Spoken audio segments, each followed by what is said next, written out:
A luta entre dois grandes amigos marcou o fim de uma grande amizade e o início de um incidente que viria a marcar o mundo para sempre. Ao mesmo tempo, podemos testemunhar o nascimento de pessoas que seriam de extrema importância para o futuro, inclusive para a vida do nosso querido Monkey D. Luffy. Porém, a coisa mais incrível que existiu foi a possibilidade dos piratas mais poderosos daquela era poderem se encontrar em um local sem que uma guerra começasse. Tudo isso graças ao tesouro de Hachinosu, que muito em breve será roubado e levado para God Valley. E também, segundo o próprio Fingerland Garland, naquela época esse local escondia algo que Musama iria adorar saber. Diante disso, o início da parte da história que virou o mundo de One Piece de cabeça para baixo está prestes a começar. Portanto, se você quiser saber de tudo o que aconteceu, se inscreve no canal, deixa o like e fica comigo até o final, porque agora com vocês o capítulo 1158 de One Piece. O capítulo começa antes mesmo de começar, porque nós tivemos uma revelação bombástica logo na história de capa. Para muitos que não acompanham, eu deixo um aviso aqui. Tudo que vocês estão vendo a Yamato fazer aqui durante sua peregrinação por Wano é canônico. É o próprio Oda que faz simplesmente para contar a história de outros lugares paralelamente à história original. De qualquer forma, o título desse volume 40 é O Pirata da Justiça Descansa Aqui. Só que, se nós olharmos atrás, o nome que está escrito na tumba é Kozuki Moria. Muitos de vocês vão pausar o vídeo e ver se leram certo, ou até mesmo tentar entender, fazer uma careta e perceber que não entenderam nada. Mas a verdade é que ninguém pode nos dar uma resposta certa a não ser teorizar. Como sabemos, Moria esteve em um ano 23 anos atrás. Naquele momento, ele lutou contra o Kaido, perdeu, mas conseguiu roubar o corpo do Ryuma. Naquela época também, a aparência do Moria já era esse bicho feio que conhecemos, ou seja, nós nunca vimos o seu corpo de verdade. Por conta da sua Kage no Mi, aparentemente ele conseguiu pegar a sua consciência e mover para esse corpo que claramente poderia ser o Frankenstein de One Piece. Ou seja, o verdadeiro Moria pode ter fingido sua morte e simplesmente desaparecido por algum motivo. E agora que ele foi resgatar seu amigo lá em Hachinosu e acabou sendo capturado pelos piratas Barba Negra, sabemos qual utilidade ele pode ter, além de, claro, fazer um exército das sombras. Como membro do clã Kozuki, ele na teoria tem a capacidade de decifrar os Poneglyphs. E, por mais que o Teach tenha raptado a Pudding, nada garante que ela vai despertar o terceiro olho. Bom, muitas perguntas ficam no ar sobre essa revelação e imagino que a gente vai acabar descobrindo nos próximos capítulos, mas enquanto isso, bora pra ação propriamente dito. Logo de cara, no começo oficial do capítulo, nós vemos o Oro Jackson em alto mar. Os tripulantes todos estão super empolgados porque ouviram falar que a Shaka abriu um bar em Hachinosu, enquanto o seu capitão está com uma cara de frustração e que pode matar qualquer um a qualquer momento. Mas sério, uma pausinha aqui porque olha o desenho que o Oda fez do Roger com esse chapéu de palha. Se o Ace tivesse ficado vivo o suficiente para ter essa barbichinha e também usar chapéu de palha, ele certamente seria a cara do pai. De qualquer forma, enquanto a animação vai crescendo, Gaban chega ao lado do Rayleigh e pergunta o que ele e o Roger estavam conversando, trancados e sozinhos, que aparentemente foi depois disso que o capitão ficou de mau humor. Diante disso, nós somos levados para um mini flashback curtinho de uma conversa que o Rei das Trevas teve com o Roger, onde o próprio Rayleigh notou que da última vez que eles lutaram contra as Piratas Kuja, Shaq parecia estar doente e tinha meio que deixado uma cartinha, um bilhete, dizendo venha me encontrar. Isso aqui, pessoal, já indica uma coisa bem legal. Todas as imperatrizes de Amazon Lily que conhecemos acabaram sofrendo a tal doença de amor. Gloriosa sofreu pelo Roger, Shaq sofreu pelo Rayleigh, não por muito tempo. Toritoma morreu por conta dessa doença, mas ninguém sabe quem foi o grande afortunado. E agora nós temos a atual Boa Hancock sofrendo pelo Luffy. Parece até que é uma maldição que corre naquela ilha, não é mesmo? Deixando isso de lado e voltando para a história, Rod fica estressado vendo uma carta de amor que seu imediato tinha recebido e pergunta se ele não tinha mesmo interesse. Rayleigh, por sua vez, responde que interesse ele até tem, mas não quer ficar amarrado a outra pessoa. O que bem entendemos, ao menos durante aquele momento da sua vida, não é mesmo? Mas que é uma sacanagem deixar a maior beldade do mundo sofrendo, é. Continuando, voltamos para o presente, quando o Roger do nada fica animado de novo e grita que não vai desistir. O futuro rei diz que o saque é a essência da pirataria e que eles tomam à força tudo o que desejam. Se bem que se ele chegar perto da Shaq com esse papinho, ele deve tomar logo um chute na cara e sair voando, e com certeza não vai reagir. Olhando para a expressão do Rayleigh, pessoal, é legal ver como ele não quer ser talarico do seu capitão, embora ele acabou sendo. Diante dessa confusão, Roger então decide que chegou o momento de visitá-la na Ilha Pirata, no covil dos Piratas Rocks. Mas antes de vermos o milagre que aconteceu por lá, nós somos levados para a Terra Sagrada, onde um jovem Garland está em reunião com os 5 anciões. O Cavaleiro Sagrado explica que passou um tempo em God Valley durante uma missão e percebeu que eles têm recursos valiosos para o governo. Ele tentou fazer com que o povo daquela terra se juntassem a eles, mas aquela galera toda seguiu uma cultura muito local e por conta disso, recusaram. Diante desse cenário, ele sugere que os próximos jogos de caça sejam feitos lá. Assim, eles conseguiriam tomar o lugar para eles, fora que o Garland também acabou por fazer uma descoberta incrível, algo que deixará Immu-Samar muito satisfeito. Agora fica a pergunta, o que pode ser tão valioso a esse ponto? Algum vestígio de uma arma ancestral? Ou alguma Akuma no Mi lendária? Porque, como vimos durante o flashback do Kuma, vários baús estavam lá e seriam dados como premiação aos vencedores dos tais jogos.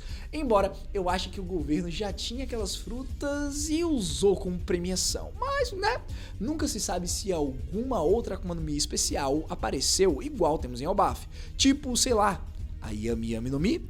Seria insano se o Rox tivesse achado essa fruta por acaso e comido, e com o seu novo poder, ele poderia ter sugado a ilha inteira, sumindo junto de tudo. Comentem o que vocês acham dessa ideia. Porque, pessoal, agora sim, nós seguimos para Hachinosu, diretamente para o Bar da Shaki. Uma fila gigantesca de piratas está esperando sua vez para ser atendido. Do lado de dentro, os piratas Rox estão reunidos por lá, mas algo parece estar diferente com o capitão. Ele não parece mais enfeitiçado pela beleza da Shaki.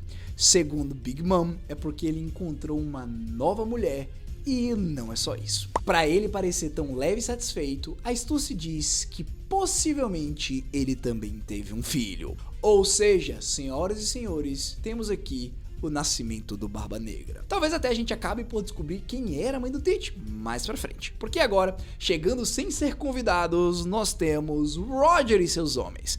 Nesse momento, Rox não ficou nada feliz, mas não pôde fazer nada. Afinal, existe uma regra naquele bar que não pode haver violência. E é aquilo que eu falei pra vocês lá no início do vídeo aconteceu, o famoso milagre, a coisa mais bizarra possível. As duas tripulações mais poderosas daquela época juntas, bebendo, comendo e sem derramar uma gota sequer de sangue. Tudo isso por conta de uma regra imposta pela ex-imperatriz de Amazon Lily. Bom, agora assim como o Rox, você também deve estar se perguntando como foi que o grupo entrou e passou pelaquela fila. A real é que eles desceram o cacete de todo mundo e furaram a fila. No momento seguinte, a Shaki puxa o Roger de lado e pergunta se o Rayleigh iria aparecer bem coradinha, já revelando o que ela queria. Mas aparentemente o Rei das Trevas fingiu que estava doente e ficou no navio. Para também não perder o costume, Gloriosa aparece pulando no colo do Roger e pedindo para ser levada junto, o que claramente o futuro rei não faz. Ah, velho, Rogerzão, ele bem que poderia ter largado o osso e escolhido a outra imperatriz, que também é muito bonita por sinal. Mas se bem que se ele tivesse feito isso, ele nunca teria conhecido a Roji. Continuando, a festa se desenvolve. Deu até para ver o Rayleigh sozinho no navio cantando Binka no Sake e por fim, a Shaki desmaia, fazendo a Gloriosa expulsar todo mundo do local. Mais uma vez, o narrador afirma que enquanto o Bar da Shaki estivesse ali, as brigas dentro da ilha estavam proibidas. E isso vale para qualquer pirata, independente da sua influência ou poder. O que claramente não vale para o lugar fora dali, como nós vamos ver. Em uma belíssima página dupla, nós vemos por algum motivo Rox e Harold lutando ao ponto de um único choque entre eles fazer o terreno ao seu redor tremer e ser modificado. Seus hakis eram tão poderosos que nem mesmo Loki e Harudin conseguem ficar de pés. E olha assim, eles não são crianças comuns, tá? Tem sangue de gigante ancestral. Todos os animais selvagens do submundo saíram correndo com medo. Ambos os guerreiros estavam suando, ofegantes e sangrando.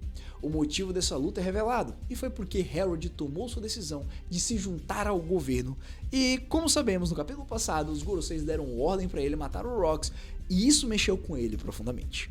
Em um primeiro momento, o rei de Elbaf se sentiu dividido, mas em prol de fazer com que seu povo prosperasse, ele decidiu assumir o risco, mesmo sabendo que os nobres mundiais são uns lixos de pessoa. Em contrapartida, Rox ficou extremamente frustrado. Ele, que sempre chamou Harold para o seu bando, não se incomodava com a negação, mas não podia ver aquele homem que ele considerava um amigo se vendendo como uma cadela para o governo que apenas os via como mão de obra a serem usados e jogados fora. Diante disso, nessa luta em específico, não houve um vencedor, mas a amizade que ambos construíram ao longo dos anos foi completamente desfeita. Segundo o próprio narrador do capítulo, eles não voltaram mais a se ver, a não ser naquele incidente. No caso, eu imagino que foi God Valley, porque na teoria o Rox morreu por lá. O que também levanta um belo questionamento. O que diabos o Harold foi fazer por lá? Será que ele foi realmente caçar o Rox ou será que ele mudou de ideia e foi salvar o amigo? Bom, isso é algo que possivelmente veremos logo logo. Mas quem ficou realmente profundamente abalado com isso foi o jovem Locke. Todos os dias ele ficava na beira do mar, lendo um jornal e esperando o pirata dos seus sonhos retornar. E mesmo ainda dizendo que isso não aconteceria, ele não aceitava. Inclusive, vale a pena mencionar que a relação que ele tinha com a mãe do Harudin melhorou aparentemente. Primeiro é que ele não foi embora e parecia ficar mais tempo ali perto da taverna. E segundo que até um suquinho ele aceitou. Ai, esse meninão Locke, cara, ele tem um coração bom e vai ser muito positivo tanto pro Luffy como pra todo o Chapéu de Palha. Ouve o que eu digo, sério. Claro, tirando o fato de que o Barba Negra pode simplesmente aparecer e poluir a mente do gigante com suas promessas de um mundo melhor. Imagino que muitos aqui até que cairiam nessa, não é mesmo? De qualquer forma, vamos avançar para algo que sinceramente deu um friozinho aqui no meu coração e me arrepiou. 39 anos atrás em God Valley, nós vimos uma cena curiosa. Uma mulher, que aparentemente é ruiva, vocês vão ver porquê, está andando no meio da cidade enquanto todas as pessoas param para falar com ela. Afinal, ela está levando um carrinho de bebê com 2 crianças gêmeas. O povo todo parece admirado e bem proativo, afinal eles querem ajudar a moça, uma vez que o pai não está presente. É o famoso, ele foi logo ali comprar leite e já volta, só que nesse caso, ele foi logo ali, lá numa terra sagrada, pedir para fazerem uma chacina na terra da esposa e dos filhos. Era melhor ter ido só pegar o leite mesmo. A melhor parte é que naquele momento as pessoas dizem que os filhos puxaram com a mesma cor de cabelo da mãe e também perguntam qual vai ser o nome deles. Nesse momento, ela apenas responde: Shanks e Shamrock, nos revelando assim o nascimento do futuro líder dos Cavaleiros Sagrados e do futuro imperador que será criado pelo futuro rei dos piratas. Esse capítulo como um todo mostrou o início de uma história que literalmente decidirá o mundo no futuro.